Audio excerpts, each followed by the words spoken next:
அனைவருக்கும் அன்பான வணக்கங்கள். இது மகா பெரியவா சொன்னது யூடியூப் சேனல்.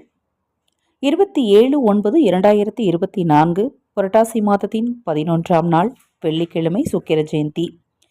இந்த நாளில் இந்த ஒரு பொருளை நீங்கள் செலவு செய்து, மறுபடியும் குறிப்பிட்டு சொல்கிறேன், செலவு செய்து வாங்கணும். ஏற்கனவே எங்கள் வீட்டில் இருக்குங்க, அதை எடுத்து நான் தானமாக கொடுக்கலாமான்னா கூடாது.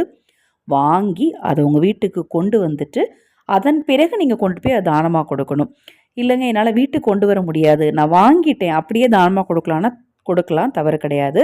ஆனால் வீட்டில் இருக்கக்கூடியதை எடுத்து கொண்டு போய் நீங்கள் தானமாக கொடுக்க வேண்டாம். ஏன்னா அன்று நீங்கள் செலவு செய்து வாங்கும் போதே பார்த்தீங்கன்னா உங்களுக்கு பலன் கிடைக்க ஆரம்பிச்சிடும். சுக்கிரனின் அருள் இருந்தால் பணத்தட்டுப்பாடு அப்படிங்கிறது வராது, வறுமை வராது, கடன் இருக்காது.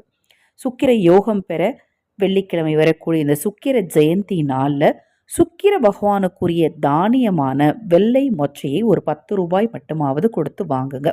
வாங்கி அது ஒரு சிறிய மூட்டையாக கட்டிக்கோங்க.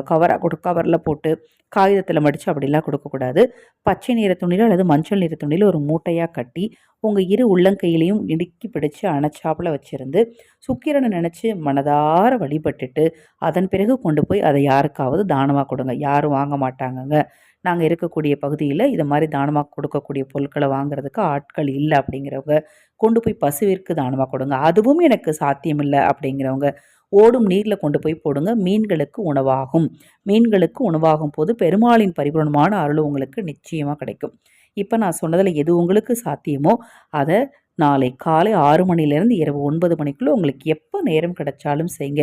சுக்கிரனின் அருளால் உங்கள் வறுமையெல்லாம் நிச்சயமாக தீரும்.